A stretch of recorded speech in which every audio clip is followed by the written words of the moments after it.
نبی کریم صلی اللہ علیہ وسلم و مکہ مکرمہ کے د کافر د لاسا سره د خپلو ملګرو په مصیبتونو کې مبتلا و او بیا چې کله د مکې مکرمې نه مدینې منورې ته هجرت شو نو د هجرت نه پس هم په مدینه منوره کې د مکې کافرو په اطمینان او په قلار پرې نه ښود.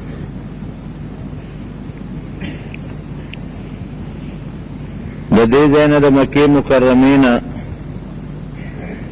مدینې منورې ته به د نبي علیه السلام خلاف سازشونه کوله. په مدینه منوره کې یو لوی منافق و عبدالله ابن ابی، هغه ته د مکې کافرو یو خط ولیکه. خط کې ورته دا لیکلي وو چې تا زمونږ دشمن له امن ورکه، پنۍ دې ورکړه، یا خو داسې وکړه چې زمونږ دا دشمن دغلته ختم کا، او که داسې دی ونه کړل نو زمونږ او ستا دشمني ده، ستا هم خیر نشته.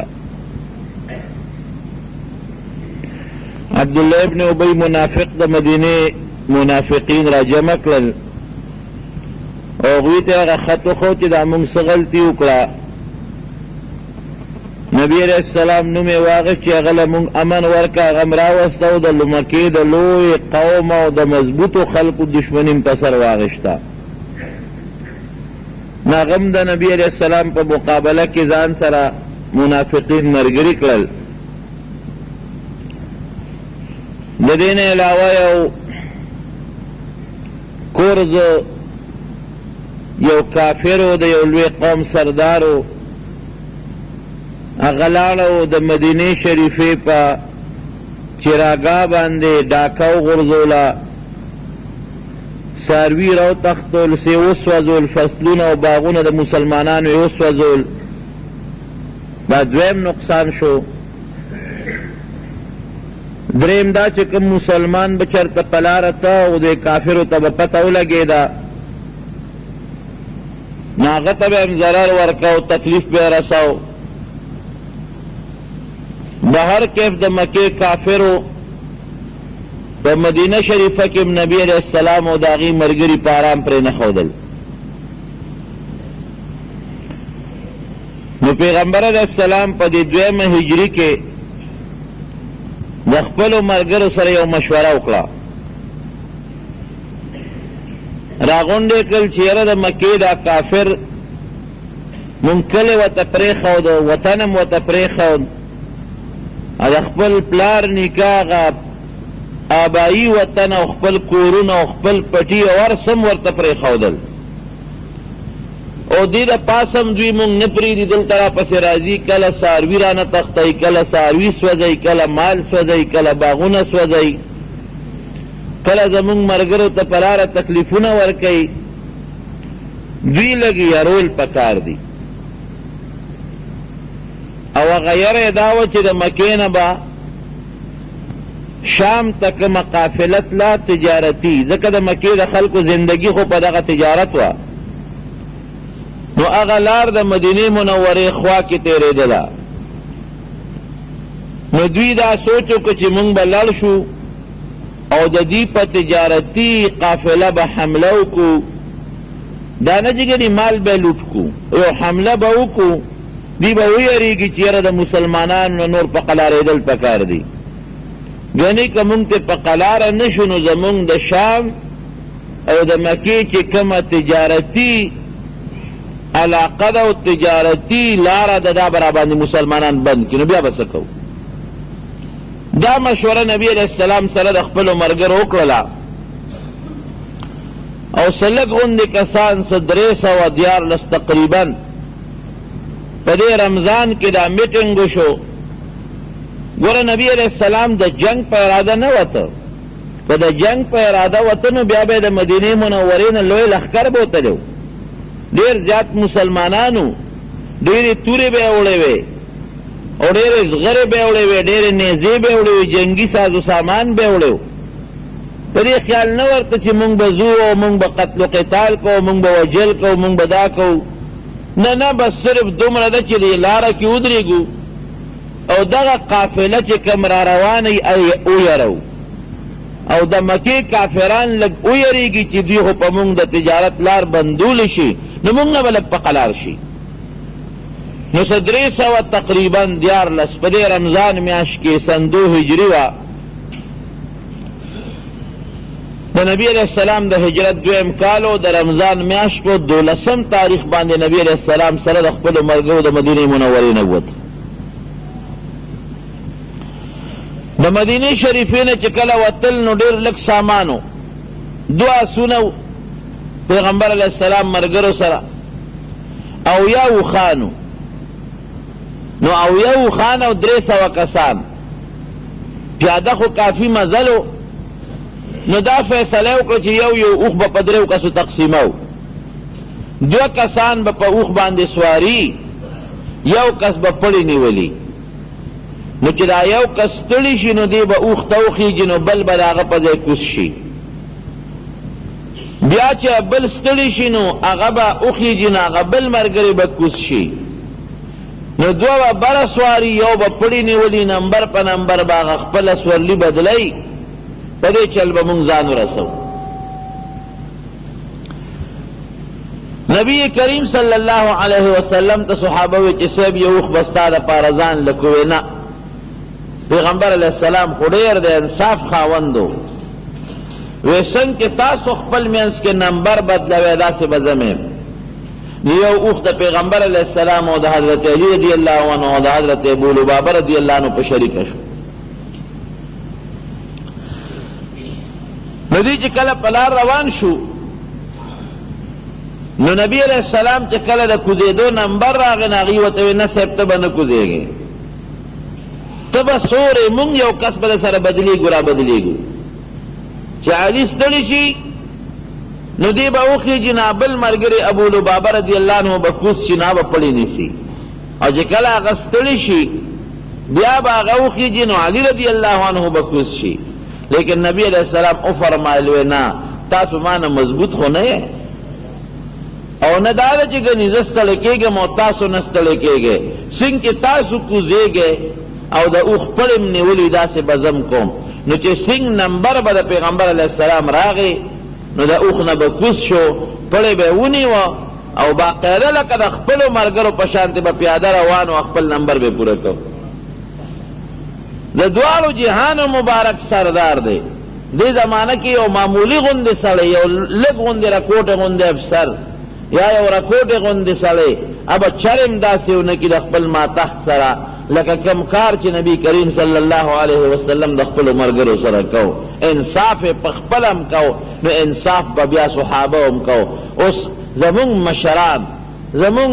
چې کم مشران دي د حکومت هغې کې خپل انصاف نشته نو په عوامو کې به د کوم ځای نه انصاف راځي دا ګوره حقیقت زه اکثر هم دا خبره کوم زمونږ د مشرانو کې انصاف نشته په دې سړک د پاسه چې دا کم دا حکومت دا مشران راشي ټول ټرافیک ورته بند شي هغوی له لارې کوڅې ورکړي که په غلطه هغوی ډرایور لاړ او که په سمه لاړ ولې دا اوس مشر دی دا وزیر اعظم دی او دا وزیر دی او دا فلانکې دی او دا فلانکې دی هغه له قانون نشته نو د نور له به قانون د کومې راشي مشر کې چې کله انصاف راغی کشرانو کې به خامخا انصاف راځي دا بنیادی خبره ده نبی کریم صلی الله علیه وسلم په خپله د عدل و انصاف یو مجسمه وه عدل او پکې انصاف نو صحابه هر صحابي د عدل و انصاف مجسمه ښکاره کېدله د مدینې شریفې نه چې کله راووتل نبی علیه السلام یو مقام ته راورسېدل نو هلته کې چې کوم پکې واړه هغه خو یې واپس کړل وایي تاسو ځئ او دا ابو لبابه رضی الله عنه هم بیا سمن یې واپس کړی دی د مدینې منورې د یوه علاقې مشري ورته حواله کړی وایي تم ځه بهر کیف دوی را روان دي یو مقام د صفرا هلته چې راورسېدل نو نبی علیه السلام یو 2 کسه صحابه کرام منتخب کړل وی تاسو لاړ شئ او د ابو سفیان د قافلې جاسوسیو کې چې قافله کم ځای ته راورسېدله چې موږ ورپسې هلته لاړ شو. دا د ابو سفیان قافله شام نه را روانه وه او اویا کسان دې سره او ډېره مالداره قافله وه. د مکې مکرمې د هر کور او د هر قوم پیسه پکې وه او هغه زمانه کې زمونږ د روپو په اندازه باندې چې زمونږ کومې روپۍ جوړېږي د هغې زمانې نو تقریبا د 50 لاکو روپو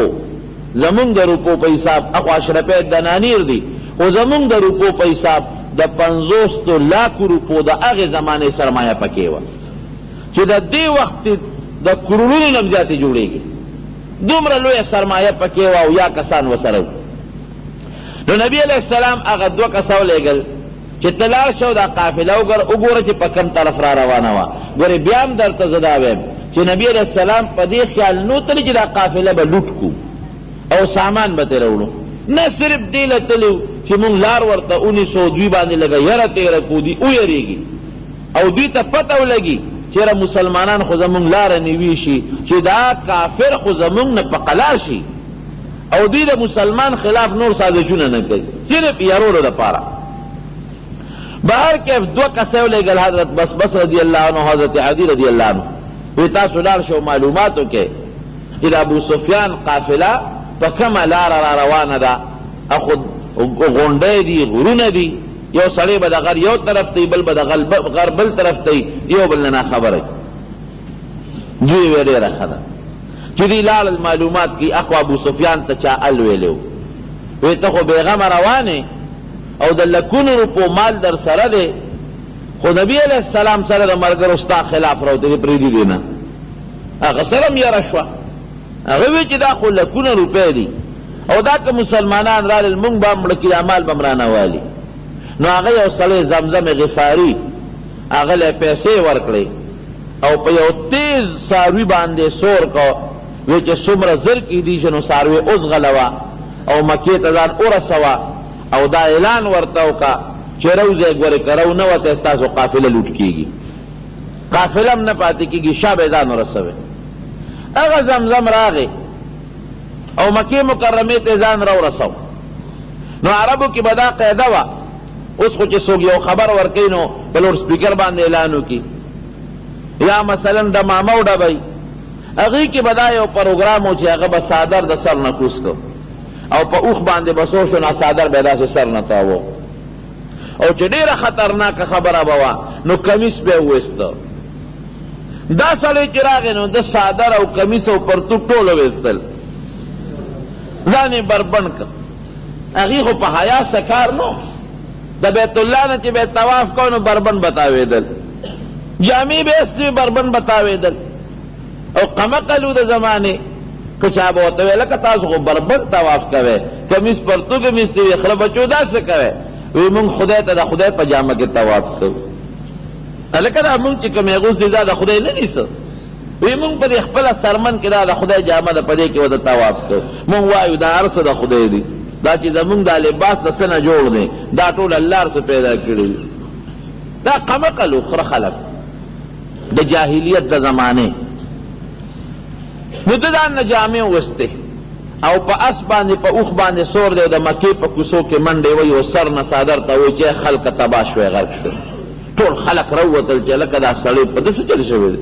او څه خطرناک خبر خو دی چې ټول خلک راووتل څه چل نه وی شا به څومره چې زر کولی شي د ابو سفیان قافله ستاسو چې را روانه ده د هغې دفاع له ځان ورسوئ که ځان هم ونه رسو نو ستاسو دا ملګري هم ختم او مال هم ختم مال هم لوټ. ولې وی د مدینې نه نبي علیه السلام نوم یې واخېست هغه سره د ملګرو ستاسو د قافلې باندې د حملې دپاره را روان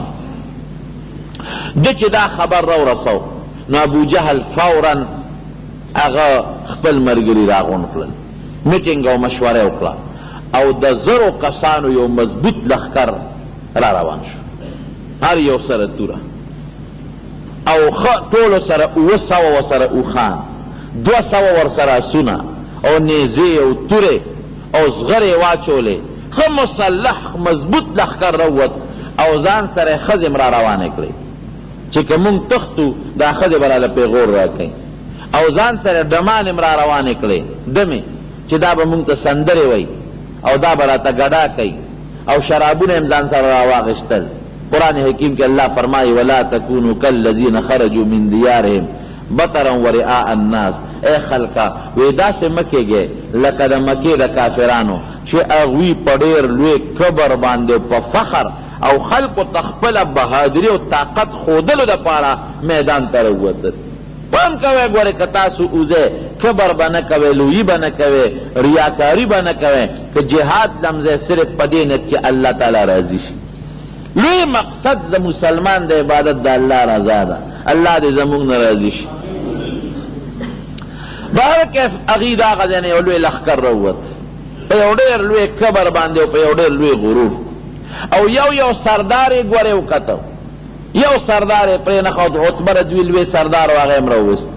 شیبه رضوي لوی سردار و هغه یې هم راوویست، ابو سفیان سردار دی هغه خو په هغه بله قافله کې دی. ابو لهب ته پاتې شو ځکه دی ناجوړه و. هغه وی زه بیمار یم، زه خو د وتو نه یم. نو وی ته به څه کوې؟ وی زه به د ځان په ځای در پسې بل یو کس ولیږم. نو عاص ابن هشام د ابوجهل ورور و، په هغه را د 4,000 روپۍ پورې وې. ورته ویل که زما د پیسې راکوئ ما سره نشته. وی ښه چې د پیسې را سره نشته زما په ځای به جنګ لځئ، که زما په ځای ته ووتې دا پیسې درته معاف. نو هغه د خپل ځان په ځای بل سړی ولیږه. یو لوی سردار و پکې امیه، هغه خوا دې خوا کول ټیزن شانتې و. د هغې واقع داسې وه چې یو زمانه کې د مدینې منورې یو لوی سردار د مسلمانانو سعد ابن معاذ رضی الله عنه، دا د اوس قبیلې سردار و. دا چې کله نبی علیه السلام هجرت وکړ نو دوی خو به راتلل مکې مکرمې ته عمرې له. د نبی علیه السلام نه اجازت وغوښت که ته اجازت راکړې زه عمرې له ځم. ویې لاړ شو.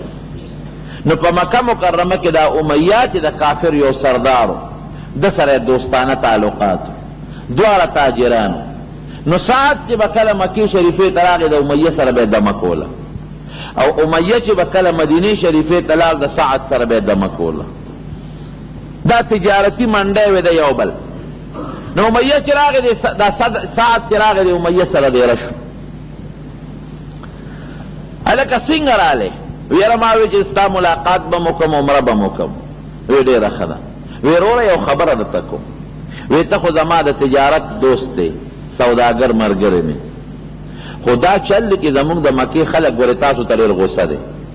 ځکه تاسو زمونږ دشمن له نبي علیه السلام نوم یې ورته واغېست، هغه له پناه ورکړې ده. او خصوصا زمونږ د مکې سردار ابوجهل دی ډېر زیات غوسه دی. نو داسې چل کوو داسې ټیم کې عمرې له ځو بیت الله ته چې خلک اودي کې ابوجهل دی ونه ویني، که هغه ولیدي هسې نه څه تکلیف دله درنه کړي. ډېره ښه د غرمې اکثر خلک اودي. د غرمې را روان شو، چې را روان شو چې د چا نه یارېدلو مغه وله مخې له ورغی. ابوجهل په مخه ورغی. دی خپل ملګري ته هلکه امیه را څوک دي در سره؟ وی دا زما د مدینې دوست دی سعد. وی ښه زمونږ دشمن له خو دي پنۍ ورکړې ده او دی دلته بېغمه ګرځي، ته به دلته مونږ نه سین قدم والې. تا زمونږ دشمن له امان ولې ورکو؟ هغه لمځی ولې ورکو؟ هغه سره امداد ولې کوې؟ دا سعد خو هم د یو قوم مشر و. نو داسې مشر خو د بل خبره چې ته وړلی شي. ابوجهل سره نیغ شو. وی ته ما سره دلته نیغي مه کوه، او که ته په ما را نیغېږې نو ستاسو لار به مونږ بنده کړو، مدینې ته او په کومه دا شام ته او په کومه ځای. د دواړو خبر یو بل سره ګرمې شو. چې ګرمې شوې نو دا چې کوم کوربه د امیه کافر دی د خپل میلمه ته وي سعد ته وي سعده ته خو زما میلمه مونږ خو ستا ډېر قدر کوو، خو ګوره ابوجهل زمونږ سردار دی په ده سترګې مه راوباسه. دی خو زما د وجې تا ته غږ نه کوي چې ته زما میلمه په ده به سترګې نه راوباسې، دی زمونږ سردار دی. نو دا سعد دی خپل ملګري ته وایي د امیه ته وی ته خو چپ شه چې غږ ونه کړې، ستا متعلق خو نبي علیه السلام فرمایلی دي چې امیه به مونږ وجنو پرېږدو یې نه، تا خو نه پرې تا خو به وجنو. وی ما زما متعلقي وي او ستا متعلقي وي، دغه دی خو معامله رفع دفع شوه او سعد لاړ مدینې منورې واپس. لیکن امیه چې کور ته لاړ ښځې ته وایي ښځې یو ناشنا خبره درته ونه کړو څنګه؟ وی ګوره د نبي علیه السلام نوم یې واغې چې هغه خو ما ته هغه د مدینې هغه ملګري یسربي خو ما ته داسې وي چې به مونږ به وجني. ښځه ورته وایي ښځه یې لا تکړه وه، وایي سړیه څه له یېرېږي؟ وایي هغه در پسې دلته نه شي راتلی او ته بار موزه پسه خلاصه ده. او دومره یره او هیبت پې راغلی و، راوي وایي قریب و چې په پرتوب کې ته دستونه بېدلې وې. بخاري شریف کې حدیث دومره یره او هیبت پې راغلی. او د شپې به وده شو نو خوب کې به راپاسې، یا ښځې زه خو یېرېږم. ولې یېرېږې؟ وی ګوره نبی علیہ السلام چرتم دروغ نه دی ویلی، مونږ کې ماشوم لوی شوی دی او هغه خو وی چې دی به زه وجنم. یا سړیه نو د کور ته خو در پسې دلته نشي راتلی، هغه 400 میله لرې دی، ته بار موزه هغه دلته به در پسې نه راځي. دې کې ابو جهل دا سرداران راغونډول او بدر ته دې د پسې ورغی امیه پسې. کاکاجي روزه دې مشر سړی وی زه خو نه ځم. وی ته ولې نه ځې؟ وی زه خو بوډا یم او سپین ګریم، ته زما دې شکل ته وګوره برځان په ځای یو کس دوه درې ولېږم. ښځې ورته وی سړیه خبره خو دې یاده ده که نه ستا متعلق چې ویلې شوې؟ وی نه نه ځم. وی ځان کلک که ګورې که لاړې رښتیا چې نبي علیه السلام دروغ نه وایي ګورې وجنې. وی نه نه نه ځم. ابو جهل ورپسې راغی، مینتونه زارې ورته وکړې، خیر ده ونه منله. بیا ورپسې بوډاګانو سپینګیري راوستل چې دا سپینګیري ځي هغه ځي هغه ځي، ته شرمېږې نه چې ته نه ځې. بیا ورپسې هلکان راوستل، وی ګوره دا ستا د نوسي په ځای دا بچي دي، دا ځي دوی نه یېرېږي، ته یېرېږي ته نه ځې. خیر دا جرګې یې پې کولې کولې، اخر کې سړی یې مجبور کړ. چې مجبور یې کړ ځان له د مکې په بازار کې په منډی کې ښه یو تیز اس واغېشت او په هغې یې سامان بار که ورسره ووت. نو چې کله ته نو ښځې ورته ویې سړیه خبره دې یاده نه ده؟ وی ښځې دروازه راته کوله وی پرېږده، په لاره کې هر ځای کې چې ویده شي زه به ترې راتښتم. ما ځان له ښه مزېداره څه غېښتل. کافر کې ګوره ډېر لوی روبي، په کافر د مسلمان ډېر لوی روبي، دا ګوره یاد وساتئ. مسلمان 2 کسه او 3 کسه چې زړه پکې وي تاسو نه وینئ، 1 او 2 او 3 د خلکو نه یې وار پاره د کافرونو خطا کړي. صرف دومره ده چې د مسلمان په خپل کتاب عمل نشته، اتفاق پکې نشته. نن د دنیا کافر یو بل سره یو دي، که یهود دي او که عیسایان دي او که مشرکان او هندوان دي، خپل دین یې رستو کړی او د مسلمان خلاف یو موټی شوی دی. حالانکه د یهودو جدا دین دی، د عیسایانو جدا دین دی، د جاپان والا جدا مذهب دی، د هندوستان والا جدا مذهب دی، د فرانس والا جدا مذهب دی، د چین او د روس جدا مذهب او جدا دین. لیکن نن ټول یو موټی دی مسلمان ته، او د مسلمانانو یو قرآن او یو خدای او یو ایمان او یو دین دی، ټول تتر بتر دی.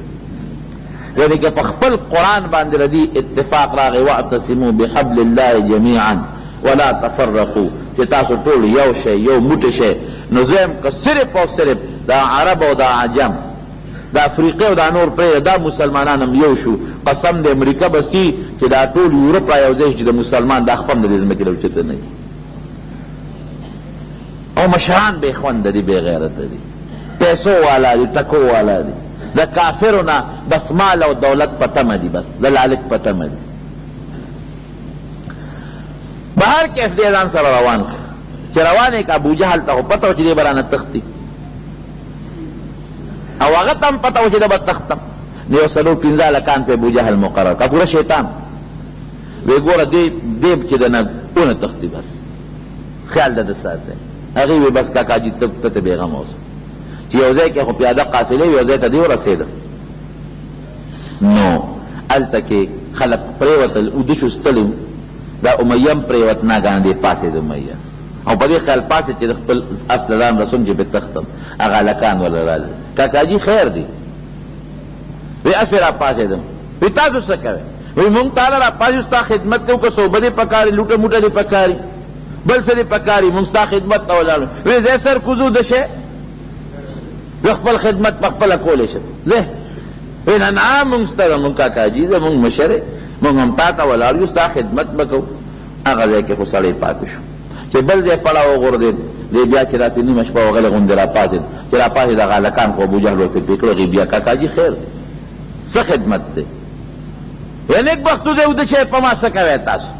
وی نه نه مونږ ستا خدمت ته ولاړو، په دغه چل یې به درته ورسو. خو چې دی به را ویښېده نه هغوی به له راتلل، چې دی به پاسېده بس هغوی به ورته نیغ ولاړو، به درته ورسو. د ابوجهل قافله سره د خپلو ټولو سردارانو به درته تقریبا ور ووسېد، نږدې شو. دی خوا نبی علیہ السلام تم اطلاع ملو شوا چې د ابو جهل د ابو سفیان د تجارتي قافلې د مرستې دپاره خو د مکې نه لوی طاقت را روان دوی خلک را لرس پسې کېږي هغه دوه کسان چې کوم لیږلي وو هغوی هم یو ځای بل ځای معلومات کوي چې اوس وګورو چې قافله د ابو سفیان په کومه لاره روانه ده نو دغه ځای کې یو کوي هغه کوي له دوی ورورسېدل هلته یو دوه جینکۍ وې د هغه کوي نه وبوړی مشکونو کې نو هغه یوه جینۍ هغه بلې سره په جنګ ده وی زما هغه پیسې به کله راکړې قرض یې پې پور بله ورته وی لږ صبر وکړه د قریشو د مکې قافله بدر ته را روانه ده او سبا به راورسي نو هلته به زه تا هغې باندې به څه شی خرڅ کړم پیسې به نغدې کړم تاله به درکړم د صحابه هغه خبرې واورېدې چې قافله را روانه ده او بدر ته را رسېدونکې ده پلانکي ځای ته را رسېدونکې ده نو به دوی م رالل د هغه کوي نه خپل مشکونه د اوبو ډک کړل او په اوښانو هغه مشکونه بار کړل او پیغمبر علیه السلام له اطلاع یوړه وی صاحب قافله د هغې غونډۍ شاته را روانه ده هغسې هغه دوه جینکو یو بل سره خبرې کولې ما واورېدې او سبا له بدر ته را رسېدونکې ده اخواته ابو سفیان سره م فکر و چې هسې نه دې غرونو کې په دره کې چې ته مسلمانانو له په مخه ورنه شو او پیاده مزلې وې نو هغه خپل جاسوسان خواره کړل او په خپل هم ګرځېده دقه کوي له ابو سفیان راغی چې راغی هلته یو سړی ناست و وی دلته څوک ناشنا خو تا نه دي لیدې سړي ورته وی یاره نور خو ما څوک نه دي لیدې خو یو دوه کسانو په اوښانو باندې دغه د اوښان سملولي او هغه اوبې د دې کوي نه ډکې کړې او په اوښانو باندې واچولې ولاړل وی څنګه سړي وی ما نه دي پېژندل نه ابو سفیان ډېر هوښیار او ورغې د هغه اوښانو هغه پچې یو کتې یو پچې یې ماته کړه بله یې ماته کړه بله یې ماته کړه چې یو څو پچې یې ماته کړې په هغې کې د کجورو هډوکي راووتل دومره هوښیار چې هډوکي وکتل داسې وی والله نواتو یسرب وی زما دې قسم په خدای وي چې دا خو د مدینې د کجورو هډوکي دي معلومیږي دا چې دا سړي د مدینې و بس زر یې په اوښ په واړولو او قافلې له ځان ورسو او لاره یې بدله کړه دغه لاره یې پرېښوده او په بله لار باندې لاړ قافله خو بچ بچه ولاړه لیکن د ابو جهل لخکر خو را رسېدلی خو اوس په داسې اندازه دي چې مسلمانان د غر نه یو طرف ته دي او د ابو جهل لخکر د غر نه بل طرف ته دی یو بل نه دي خبر نبی علیہ السلام په مانځه ولاړ دی او یو دوه کسان مسلمانانو نیولي راوستل تپوس ته کوي وی تاسو د کومې قافلې تاسو د چا سره تعلق لرئ هغوی به ورته وي مونږ د ابو جهل و قافلې سره یو دوی به وویل او به یې ټکول نو وی مونږ د ابو سفیان د قافلې تپوس کوو تاسو د ابو جهل خبره کوئ نو چې دوی به یې اول نو بیا به وي او مونږ د ابو سفیان قافلې سره تعلق لرو نو پرې به یې ښودل نو چې پرې به یې ښودل نو هغوی به وي چې مونږ د ابو جهل د قافلې یو دوی به بیا وال نو چې نبي علیه السلام سلام وګرځو وی یې ملګرو وی چې رښتیا درته وایي نو وهی او چې دروغ درته وایي نو پرېږدی وی صاحب دوی خو وایي چې مونږ د ابو جهل د قافلې وی ټیک وایي وی مونږ خو د ابو سفیان د قافلې پته مو وی زه الله خبر کړم هغه بچ بچه ولاړه او ستاسو د مقابلې لپاره د ابو جهل قافله راغلی ده بیا دې کسانو نه تپوس کوي څومره کسان دي وی جي مې شمېر نه دی کړی مو وی څه خوري وی لس اوښان دروازه یې لاله نبی علیہ السلام اندازه ولګوله وی دې نه معلومیږي دا چې څه 900 کسانو په منځ کې دي او ټول مسلح دي ملګري کینول وی مشوره کو حضرت ابوبکر صدیق رضی اللہ عنہ پاسید نبی علیہ السلام ورته او فرمایل چې ما تاسو راوستي دې لپاره چې د ابو سفیان په تجارتي قافله به حمله وکړو او یرو اوس خو د ابو جهل قافله ده ما خو دې له نه راوستي نو تاسو خپله مشوره وکړئ چې واپس ځو او که د ابو جهل قافلې سره جنګ کوو کوای چې واپس ځو نو ځای چې ځو او کوای چې د ابو جهل د قافلې سره جنګ کوم ستاسو خو ښه حضرت ابوبکر صدیق رضی اللہ عنہ پاسې د ښه مضبوط زوردار تقریر یې وکړو وی الله رسوله مونږ خو پیدا مرګ له یو زمونږ مقصد دا دی چې مونږ الله راضي کړو او جنت ته لاړ شو نو که په دې زمونږ کار کېږي نو مونږ سره واپس ځو بیا حضرت عمر رضی اللہ عنہ پاسې دغه مغسې تقریر وکړو بیا حضرت مقداد رضی اللہ عنہ پاسې هغه ډېر زوردار تقریر وکړو وی الله رسوله وی پام کا وګورئ دا سوچ ته رانشي چې ګنې زما نه ملګري وتښتي وی مونږ د موسی علیه السلام د ملګرو په شان نه یو چې کله موسی علیہ السلام ورته وی جهاد کو نو مرګر ورته وی اذهب انت وربك فقاتلا ان ها هنا قاعدون. وی زه موسی ته خدای دې جنگ کوي مونږ بدل تنازل وی مونږ داسې نه یو زمونږ د قسم په خدای وی مونږ بستانه مخکې جنگیږو ستانه برستم جنگیږو ستانه خي طرف ته ستانه ګس طرف ته چې څنګه ته هغه څه به جنگیږو او د دشمن دومره نقصان بمستا وجود ته مونږ نږدې پرې نه. نو چې دا خبره نبی علیہ السلام ورته خوشاله شو. بیا وی اشیروا علی ایها الناس خلق مشوره راکې ځکه انصارو لا غږ نه وکړي. انصارو خو چې کوم وعده کړې وه خدا و چې مدینه منوره کې دننه موږ سته حفاظت کوو دا خو یې نه ویلي چې موږ به سره بارم جنګ کې ملګرتیا کوو. نو په دې انصار پوه شو. نو حضرت سعد بن معاذ رضی الله عنه پاسې وی د الله رسوله ستا جرم موږ ته اشاره ده وی زموږ د قسم په خدای وي که ته موږ ته حکم کوې چې دا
چې دا خبر هغه وکړه د نبي علیہ السلام د مخ مبارک کې سرخي پیدا شو.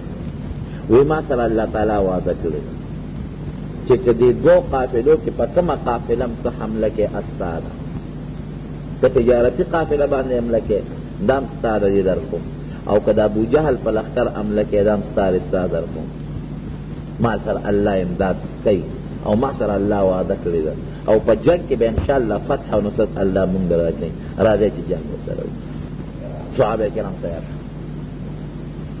چې دوی تیار شو هلته په مکه مکرمه کې الله تعالی دوی یرولې هم د پیغمبر علیه السلام ترور و بیبي عتیقه هغې یو خوب لیدو او ډېر خطرناک خوب ویلی. وی یو سړی راغی په اوښ باندې سور دی او هغه چغه کړی یو اواز یې وکړه چې ای خلکه د خپل هلاکت ځای ته وځئ. دا یو آواز یو یا اهل غدر انفروا الى مصارعکم زید خپل هلاکت زید فورا اوزه دی چغه واله. دا خوب نو او بیا دغه سړی جبل ابي قبیس ته وخت او یو لوی تیږه راوغورځوله او هغه تیږه چې راوغورځوله نو هغه ډکړی شو او د هغې ذرات د مکې مکرمې هر کور ته د هغې یو ډک راورسېده. نو بیبي عتیقه د نبي علیه السلام ترور وه هغه خپل رور ته هغې عباس رضی الله عنه تعالی ویو داسې خطرناک خوب دی. دې نه معلومېږي دا چې زمونږ دې قوم ته څه مصیبت پېښېدو.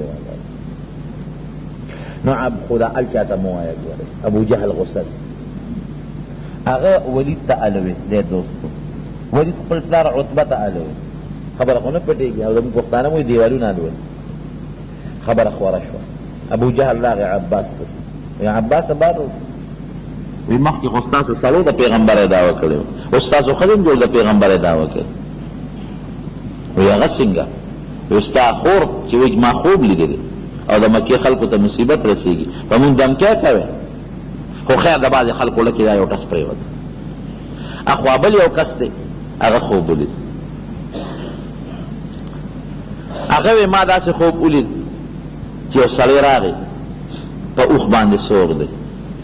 او چې سور دی اوښ یې سمله و اوښ یې لال کړ چې الال یې که د هغې رګونو د وینو دارې ووالې او د مکې د خلکو هر کور باندې د هغې یو څاڅکې پرېوت. هغه هم دا خوب خلکو ته و. ابو جهل بیا راغی عباس ته وی ښه تاسو کې اوس بل پیغمبر جوړ پیدا شو. نو دې خوبونو هم د مکې دا خلک لغوندې یرولې. چې رالل بدر ته، د بدر یو هلته یو کوی دی، اوس خوا کوی نشته، ختم شوی دی، خو هغه زمانه کې کوي خلک به راتلل او به به یې وړلې او ډېر چاپېره تې غرونه دي، زه په خپله ورغلې دا ځای ما لیدلی دی، ډېر چاپېره تې مکمل غرونه دي. نو کافر رالل او د هغه کوی په غاړه باندې ډېره شو، مسلمانان رالل هغوی هم ډېره شو، خو کافرو ښځه یې نیولې، کم چې د اوبو دی او کم اوار میدانو کافرو نیولو. مسلمانان چې کله رالل نو چې کم ځای کې شګې مګې پرتې وې اوبه هم پکې نه وې، په هغه ځای باندې مسلمانان ډېره شو. نو بعضې مسلمانان پریشانه شو، نبي علیه السلام ته وی د الله رسوله دا انتخاب د دې چې ته وکړم دا دې په خپله خوښه وکړه که دا د الله په خوښه؟ وی دا د الله په خوښه. نو د خدای چې څه خوښه یې همغسې به کېږي. نو رب العالمین د شپې نه باران وکړه، نو چې کافر په کم مټینه خاوره باندې پراتو هغه ټول ورته خویدان کې شو چې منډه به یې واله را پرېوتل به، او د مسلمانانو چې کم خورینه او شګلنه علاقه وه هغه ورته الله تعالی کلکه کړه، نرمه کړه، او دومره باران الله وکړه چې دوی ځان ته شګې کولاو کړه، په هغه کې د اوبو ډنډونه ځان ته جوړ کړه، د هغې نه یې د سکو انتظام هم الله وکړه او د لمبلو د غسل یا د اودس انتظامات هم ورته رب العالمین وکړو. ګوره الله تعالی چې د انسان امداد کوي داسې اسباب پیدا کړي چې د انسان په ذهن کې هم ګورې نه تېرېږي. ابو جهل او د هغې ملګري راغونډ شو، حکیم ابن حزام دغه وخت کې کافر وروسته مسلمان شوی دی. هغه راغی د قوم سره یې مشوره وکړه، یاره قومه وایي مونږ دلته څه له ډېروي، وایي مونږ چې د کومې قافلې د بچو د پاره راغلو، نو قافله خاصم بچو لاړه ورسېدل، نو موږ جنگ څه د پاره کوو؟ نو ډېر خلک پکې مشران دو چې هغې جنگ نه خوښو. اخنس ابن شریق دا د بنو زهره قوم مشر و، راغی ابو جهل ته کېناسته، عتبه ته کېناست، وایي موږ جنگ څه د پاره کوو؟ موږ خو دې له راغلو چې قافله بچ و قافله بچ لاړه، موږ جنگ نه کوو. ابو جهل وی نه موږ خامخا جنگ کوو، وایي ته پیشه او جنگ دې پیشه، من جنگ نه کوو، دا مسلمانان څوک دي؟ دا هغوی دین جدا او زمونږ دین جدا، خو زمونږ تربوران دي، زمونږ وروڼه دي، زمونږ خپل خلک دي. رور یې دلته کافر دی، زمونږ د مذهبه دی، او بل رور یې دلته مسلمان دی، پلار یې هغوی سره او زوی یې مونږ سره، نو خپل خلک مړه کړو. نو هغه خو خپل قوم د بنو زهره چې څومره وو ټول یې په مخه کړه او مکې ته واپس دی، مونږ جنګ نه کوو. عتبه چونکې مشر سردار و د ټول سپین ګیري، هغه ته دا خلک را جمع شو. نو عتبه هم دا خوښه وه چې مونږ جنګ نه کوو، واپس ځو. خو چې ابو جهل خبر شو، ابو جهل راغی عتبه ته ویې ولې؟ وایي بس مونږ خو د هغه قافلې د بچوالي دپاره راغلي او قافله سې مونږ بچ کړه. نو چې قافله مونږ بچ کړه نو مونږ څه کوو چې دلته اوس ناست شو؟ وایي نه جنګ خامخا کوو. وایي چا سره جنګ وو؟ خو زمونږ خپل تربوران دي او خپل خلک. عتبه ډېره ښکلې خبره وکړه، وی ګوره پرېږدی نبي علیه السلام نوم یې واغې جنګ ورسره مه کوې، دې نورو عربو ته یې پرېږدی، نو که نور چا ملک عیاذا بالله نو مونږ به هم ته خلاص شو، او که ده ګټه وکړه او غلبه یې وکړه نو زمونږ د قوم سړی دی چې ده غلبه وکړه دا ګورې زمونږ فخر دی، بس غلی شي. لیکن د دې کافر یو سړی چې تر مسلمانانو نه مخکې مړ و، هغه د هغه زامن او ورېرونه یې را جمع کړل، وی مونږ به ستا د تره بدل نه اخیستی او مونږ به ځو، چغې جوړې کړی هغوی او په عتبه یو الزام ولګاو، دا عتبه زوی ابو حذیفه دا مسلمان، وی عتبه خو ځکه جنګ نه کوي چې زوی د مسلمانانو ملګری دی، وی خپل زوی بچ کوي. بس خو چې دا خبره یې وکړه نو عتبه کې جوش راغی. نو دې دونه پهلوانو چې ده پر خپله سینه باندې د شتر مرغو وزرې لګولې وې وی راوړی ماله ټوپۍ نو د اوسپنې ټوپۍ غوښته نو د سر غټو ټوپۍ پې نه برابرېده نو بیا په رومال باندې ځان له سر وتړه اوس په پته ولګي چې څوک نر دی او څوک بې غیرته دی صفونه برابر کړي نو صفونه برابر کړو دلته کې خو دوی دا خپل کبر او غرور کو هلته کې نبی کریم صلی الله علیه وسلم خپل ملګري را جمع کړل او کېنو وی کېنه او په خپله یو سفر چې صحابو د پیغمبر علیه السلام دپاره جوړ کړی عربی کې ورته عریش وی سفر ته هغې کې نبی علیه السلام ورننوت او الله تعالی ته زاري شروع کړه صحابه وی مونږ اودو شپم په خوب کې تېره کړه او د دواړو جهان مبارک سردار ټوله شپه په ویښه تېره کړه کله به دننه راوته او کله به بار راوته او چې سار شو رب العالمین ته مخ وګرځو وی یا الله مونږ ډېر کمزور یو ګوره اصل څیز ګوره عجزي ده کافرو په سینو د شترمرغ وزرې تړلې دي او پهلواني کوي سندرغاړي دي او غزلې ورته ښځې وایي او شرابونه څکي او دمتوب کوي او دا وایي چې ګورې بس تورې به نه چلوي یو څو کسان دي دا مسلمانان د لاس ور کې به کلک نیسو بوزو به دومره غرور لیکن نبی علیہ السلام سو یا الله مونږ ډېر بې کسه یو یا الله مونږ ډېر بې سوکه یو یا الله زمونږ وسله مونږ سره نشته او الله د یو ډېر لوی طاقت سره مقابله ده یا الله زما دا ملګري ګوره شلېدلو جامو کې راغلي ډېر پکې داسې چې سپلی او پیزارې نشته الله ستا د دین د غلبې لپاره راغلی یا الله ګوره که دا لږه غوندې ډله د 300 کسانو دا اوس دلته مړه شوه نو تر قیامته پورې به ستا د نوم اغېشتو والا ګورې بیا څوک پیدا نشي الله ستا د دین دپاره ما روښکړي اوس چې ته ورسره څه کوې تا ته وقف بس که یې وجنې ستا دپاره ځان هم وجنې او که امداد ورسره کوې او ملګرتیا کوې او غلبه ورکوې نو الله دا هم ستا په وس کې ده دا د وس نه بار نه ده بیا څه وایي وی یا الله ګورې ما ذلیل نه کې یا الله ما خوار نه کې یا الله ما سره چې کومه وعده دې کړې دا هغه وعده ده نه غواړم ما سره به خپله وعده پوره کې دومره وجړل نبي علیه السلام چې د سر مبارک نه هغه څادر وغورځېد حضرت ابوبکر صدیق رضی الله عنه راغی څادر یې ورته په سر کړ ای بس د الله رسوله بس نوره جړان مه کوو نوره دعاګانې مه کوو بس دا کافي نو چې څنګه نبي علیه السلام راووت نو مخ مبارک یې سرخي کوله وی ما ته الله تعالی خپله وعده پوره کړه سیهزم الجمع ویولون الدبر ما ته الله داسې ایتونه نازل کړل خوشخبري راکړه چې دا کافر به تختی هم او دوی به شکست هم مونی او ګټه او نصرت به الله تعالی فتحه دا به تاسو مسلمانانو له ورکړي چې مسلمانانو لښکر هم تیار شو زما دا خیال دی دا باقي واقع به درته آینده جمعه کې به خلاصېږي نه خو دا مې دې پورې وي تېره جمعه چټم چا دو ملګرو راکړي او دې کې څه حکمتونه هم دي او د بدر دا جهاد دا د رمضان په میاشت کې شوی په 12 رمضان نبی علیه السلام د مدینې منورې نه راوتی او اتفاق دا چې د جمعې ورځ وه 12 رمضان و چې د بدر په مقام کې جنګ وشو بالکل مکمل 12 رمضان او د جمعې ورځ دې د رمضان په دې میاشت کې دا جهاد شوی دی او مسلمان له رب العالمین فتح او کامیابی ورکړلی ده رونو جهاد داسې یو څیز دی اگر چې نن خو جهاد د دهشتګردۍ نوم ګرځېدلی نن خو که څوک د جهاد نوم اخلي نو خلک وي دا دهشتګرد دی د انتها پسند دی دا دی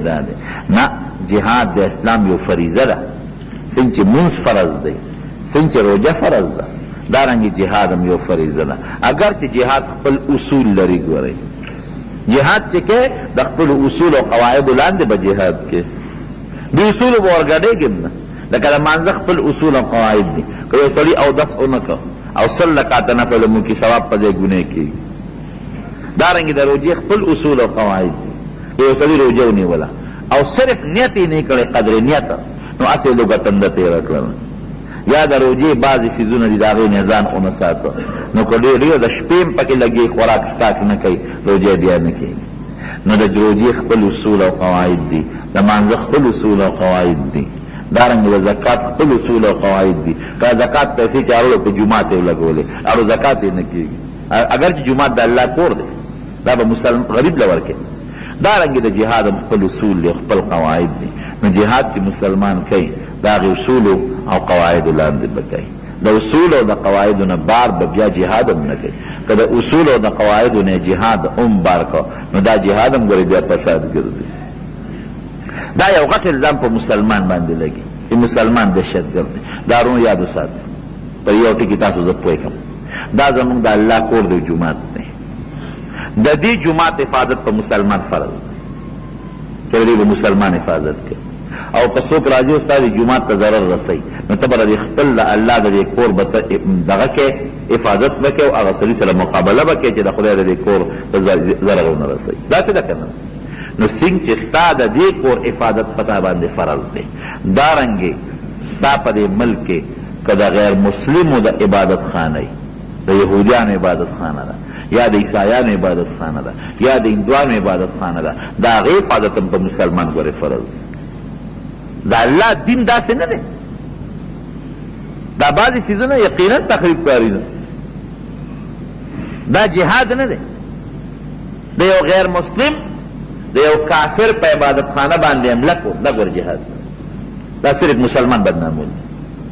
د یهودیانو په عبادت خانه باندې حمله کول، د عیسایانو په عبادت خانه باندې حمله کول یا د هندوانو په عبادت خانه حمله کول، دا منع دي شریعت. که دلته کې د هغوی په عبادت خانو حمله کې نو ستا بلا جوماتونه دي په هندوستان کې شته، په امریکا کې شته، په لندن کې شته، په جاپان کې شته، په چین کې شته، په روس کې شته. سبا به هغوی ستا په عبادت خانو هلته حمله کوي. او موږ پښتانه نه وایي ته زما بده مور مه کنځه، زه به ستا ښه مور نه کنځم. نبی علیہ السلام فرمایي یو انسان خپل مور ته کنځل کوي، وایي مور ته به څوک څنګه کنځل کوي؟ وایي د بل مور ته کنځل وکړي، هغه د مور ته کنځل وکړي. نو که ما ستا مور ته کنځل ونه کړل نو ته به زما مور ته ولې کنځل کوي؟ زه ستا مور ته کنځل کوم داسې دی لکه چې خپله مور ته خپله کنځم.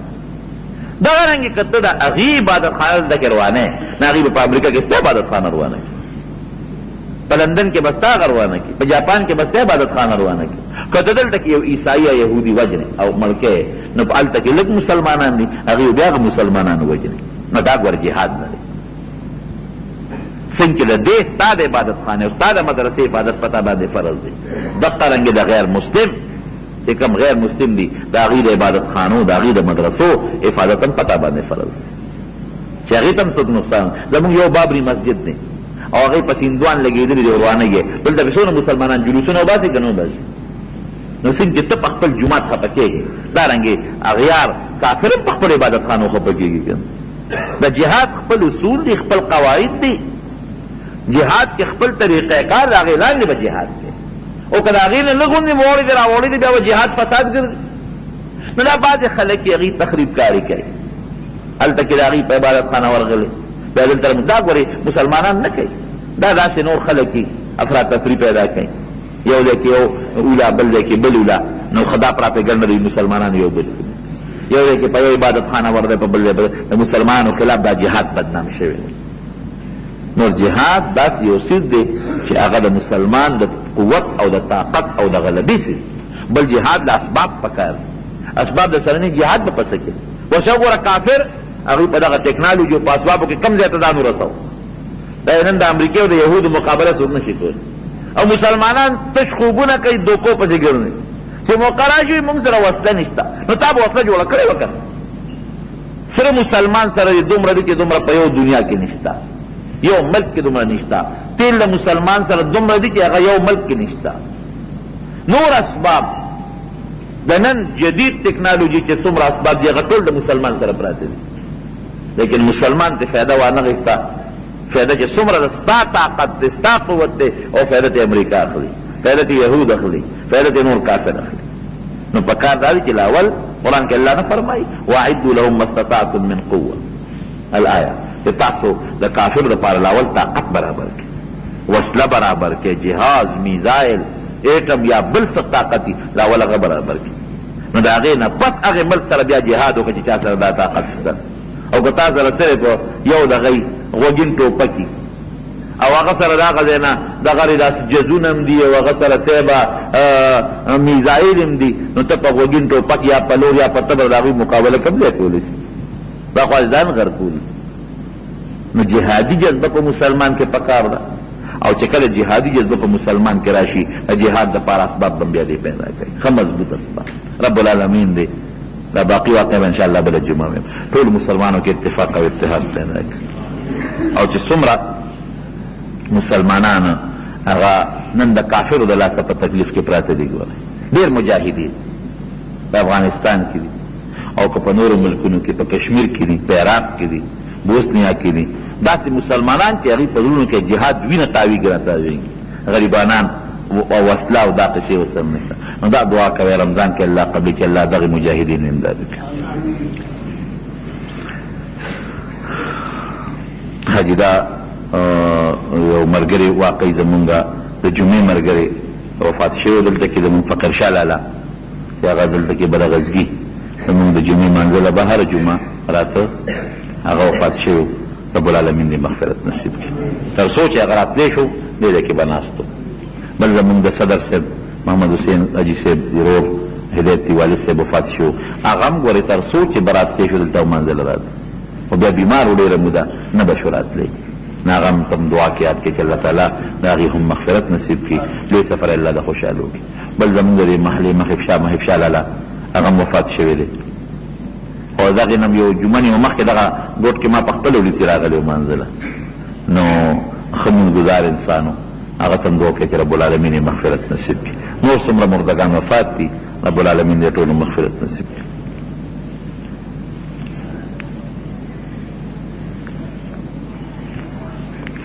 دوی چې بعضې خلک نازک سوالونه کوي او وایي چې ته ورته وایې چې ځان له تپوس کوې، نو دې له زما دا یو سوال دی د دې جواب به خامخا راکړې، خو دې کتاب بیا نازک سوال کړی دی، نو ته راشه ځان له باندې تپوس داسې جواب سوال کوه چې هغه لږ یو فوټې نه غی. ځان له تپوس باندې تاسو شرم خو نه راځي.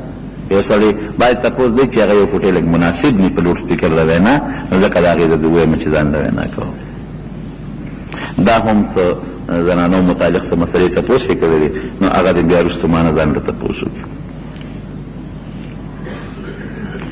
دوی وایي چې زه بار ملک ته ځم، لیکن کم ملک ته چې ځم د هغوی شرط دا دی چې ګیره به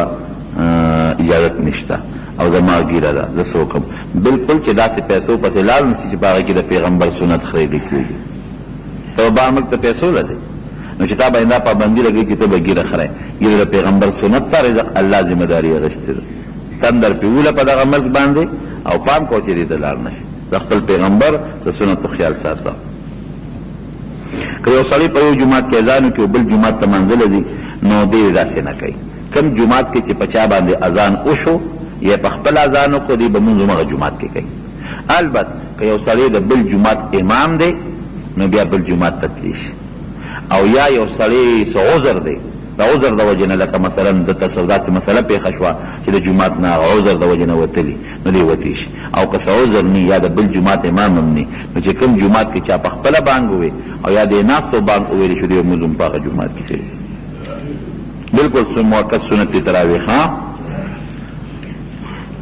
ختمونو کې قاریان زر زر وی، دا څنګه ده؟ نه، زر زر دی نه وی، خپل یو حرف د هر قاری خپل مخرج ته رسوي. ما ورته مخکې ویلو چې دا زر زر وینا فایده څه ده؟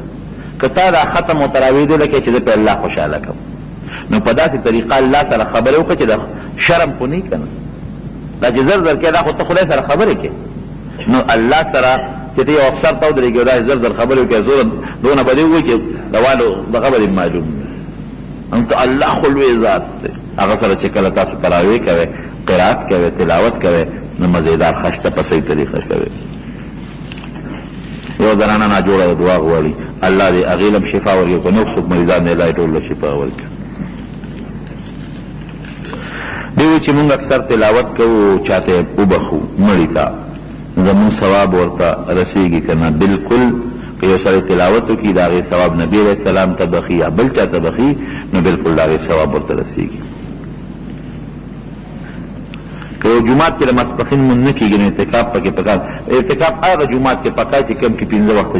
دغه کېږي، مونځ کېږي د جمع. یو د ماسپښین مونځ چې دغلته نه کېږي، نو اعتکاف ثواب دومره نه لکه د جمع نه مانځه چې څومره ثواب. نو کوشش وکړئ که نه د ماسپښین د هغه اعتکاف سنت علی الکفایه دی، د جمع مونځ سنت موقت دی بلکې زمونږ بعضې فقها واجب وته وایي چې دا عذر نه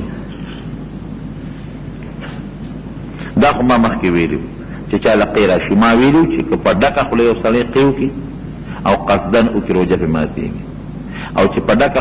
خوله نه لږ قی وکړي روژه پرې نه ماتېږي او که قصدن نه غیر اختیاري قی راشي بیا هم پرې روژه نه ماتېږي او که لږ یو ټایم خولې راغلې واپس یې تېرې کړې هغې بیا روژه ماتېږي یو سړی پېشمني نه کوي چې هغه له قی راځي نه پېشمني سره خو کول پکار ځان له علاج وکړي پېشمني پکار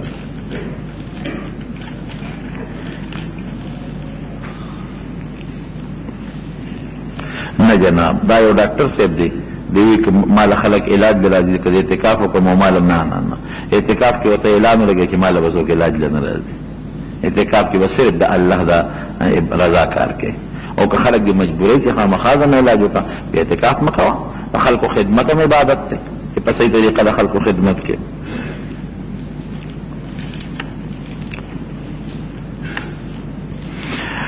که یو سړی ګیره خوري او دې ده ووایي چې د ګیرې نه بغیر د ما دا مخ ډېر خشته دی نو آیا دن ایمان وځي نه په دې ایمان نه وځي په دې باندې ایمان نه وځي خو دا خبره ښه نه ده چې د چا ګیرې هغه خشته دی ګیرې والا ګیره خو د سړي دپاره یو رونق دی دعا وکړئ رب العالمین په موږ باندې رحم وکړي یا الله د آفاتو بلیاتو مصائبو مشکلاتو غمونو نه په امن کې وساتي رب العالمین موږ له د عبادت توفیق نصیب کړي رب العالمین د روجو صحیح طریقه د ربلو توفیق راکړي او په خیر او عافیت دا روجې په موږ باندې ختمه کړي الله ته پکې زموږ نه راضي شي دعا وکړئ چې دا کوم مردگان مشران وفات شوي دي درې واړه په شریک وته دعا وکړئ چې الله مغفرت نصیب کړي د آخرت لوی سفر الله د خوشحالو کړي او وارثانو له رب العالمین صبر ورکړي څومره چې مریضان دي الله تعالی شفا ورکړي څومره چې قرضداران دي الله د قرضونو خلاص کړي کله چې یو بل سره اختلافات او دښمنۍ ته الله پر هغو باندې بدل کړي دعا وکړئ مجاهدین چې په کومه ځمکه کې دي الله ته کامیاب کړي مخالفین کافران چې څومره دي یا الله ته رسوا کړي په خپل قهر او غضب یې تباه او برباد کړي الله زمون په زړونو کې خپل محبت واچي الله زمون په زړونو کې د خپل حبیب محبت واقع کړي الله زمون نه هغه کار وایي چې په کوم کار ته خوشحالېږي الله د ګناه او د ګناه د اسبابو نه په امان کې وساتي رب العالمین آخر وخت په خپل دا کلمې نصیب کړي لا اله الا الله محمد رسول